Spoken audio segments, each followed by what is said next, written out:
पहले आप आओगी बहन, आप आओगी? आ जाओ, मैं थोड़ा उधर बैठ जाता हूँ तब तक। भगत जी थोड़ा सा ना इसको मतलब पकड़ के रखो हल्का सा पानी। हाँ बस पकड़ के रखो बस। यहीं से बोल लेता हूँ, आप जाओगे क्या? नहीं मैं यहाँ बैठ जाता, आप थोड़ा सेंटर में आ जाते।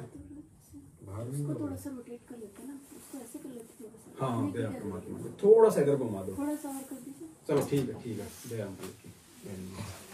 फिर इधर घुमा दो। पानी दे दो। इसको थोड़ा सा आगे खिसका दो भगत जी एक बार, क्योंकि फिर जब बहन संदेशा देगी तो परमात्मा फिर बहन की तरफ करवा देंगे। और ले आओ आगे ले आओ आने दो आराम से, आने दो और आने दो भाई। चेक कर लेना कहीं आवाज वगैरह आ रही है नहीं आ रही है, क्योंकि कहीं ऐसा ना हो। पुण्यात्माओं आवाज तो आ रही है ना? जैसे आज दिन में थोड़ी सी दिक्कत हो गई थी, तो उस आधार से कोई दिक्कत ना हो किसी प्रकार की। तो कजोड़ भगत जी परमेश्वर के आशीर्वाद से जो भी आपको दो शब्द कहे उनको आप जी ध्यान से सुनिए, और मालिक प्रेरणा करें तो अपने जीवन में हम सब ने मिलकर उन बातों को हमने अमल करना है। क्योंकि जो संदेशा होता है वो जीव का नहीं होता, जीव खाली निमित्त मात्र होता है, परमात्मा ही जो है रजा बख्शते हैं। सत साई सभी प्यारे भाई और बहनों को दास का कोटि कोटि सत साई।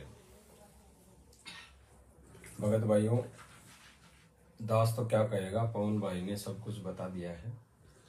बाकी दास तो आपसे से प्रार्थना ही करना चाहेगा, जो 2014 से लेके अब तक जो भी घटना घटी है उसके बारे में छोटे से शब्दों में। आवाज ठीक नहीं आ रही है तो थोड़ा आगे। सत्साई ठीक आवाज आ रही है। अच्छा, आ रही है चलो मालिक। सत्साई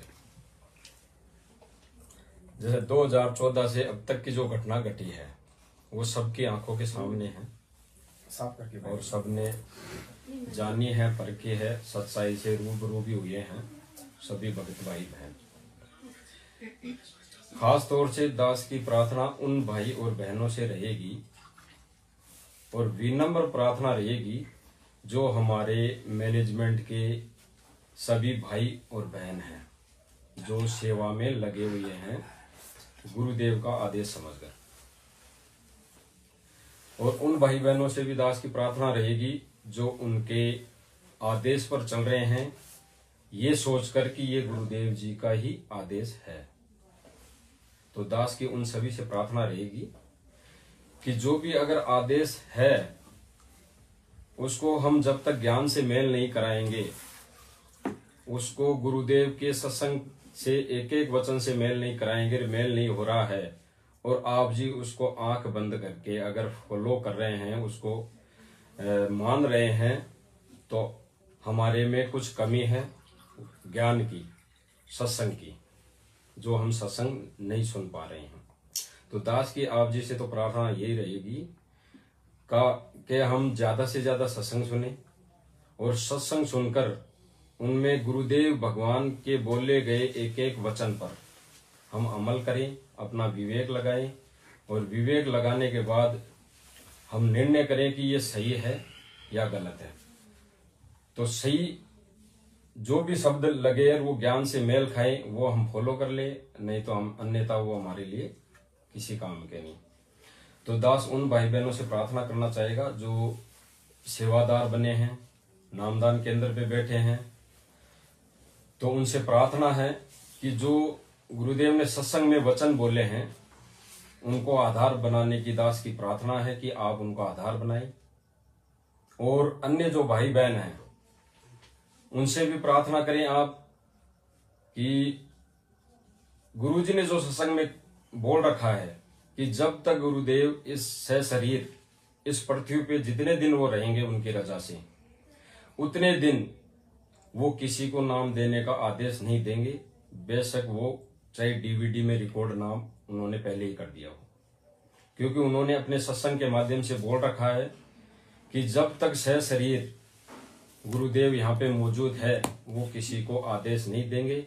और जो डीवीडी रिकॉर्डेड की है नाम वाली, वो गुरुजी ने बताया कि ये डीवीडी से नाम देने की प्रक्रिया गुरुजी ने बताया कि दास जब सतलोक जाएगा ये 5 तत्व का शरीर छोड़ के, तब व्यवस्था वो करके जाएंगे।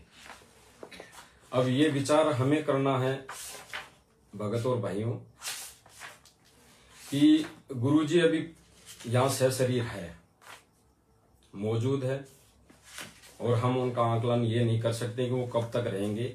वो चाहे तो 1000 साल रह जाएं और वो चाहे तो और भी ज्यादा दिन यहाँ पे रहे।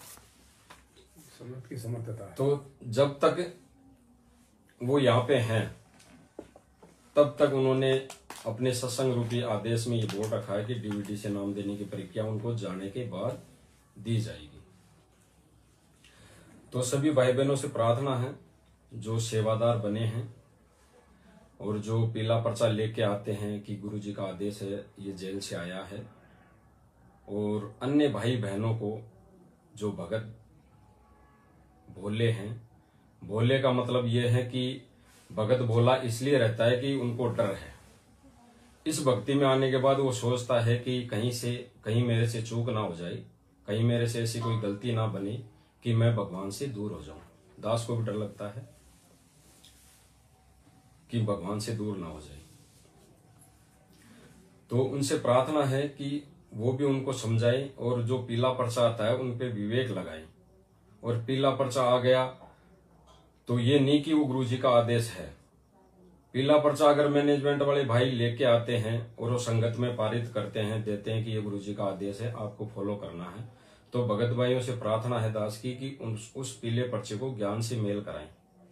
अगर किसी भी सत्संग से अगर वो पीला पर्चा मेल नहीं हो रहा है तो गुरुजी का आदेश नहीं है।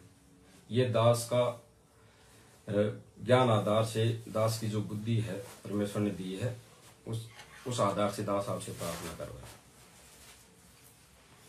तो ये चीज है फॉलो करने की।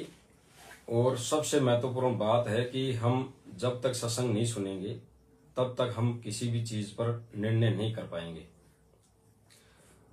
तो दास की तो प्रार्थना यही है कि सत्संग को ज्यादा से ज्यादा सुने मालिक की दया से, और सत्संग सुनना भी चाहिए क्योंकि परमात्मा ने बोल रखा है कि जब तक हम एक घंटा कम से कम डेली सत्संग नहीं सुनेंगे तो किसी भी चीज पर हम निर्णय नहीं कर पाएंगे। तो सभी भक्त भाई से प्रार्थना है कि सत्संग ज्यादा से ज्यादा सुनेंगे तो सारी शंकाएं हमारी क्लियर होती जाएगी। और परमेश्वर ने भी बताया है कि जितनी भी जो भी शंकाएं हैं, छोटी से लेकर बड़ी, कैसी भी शंका हो, आपकी वो शंकाएं सत्संग से ही दूर होगी और कोई कर ही नहीं पाएगा। अगर किसी सत्संग भाई को परमात्मा ने निमित्त बनाया है तो वो भगत भाई भी सत्संग को ही आधार बना के आपकी शंका का समाधान वो मालिक उससे करवाते हैं। वो भी आपको सत्संग सुनाया जाता है, उस आधार से वो आपकी शंका का समाधान दूर होता है। इससे अच्छा मालिक ने बताया कि वो स्वयं आप सत्संग सुनोगे तो आपकी शंका का समाधान स्वयं कर पाओगे और इस भक्ति मार्ग में और दृढ़ हो पाओगे।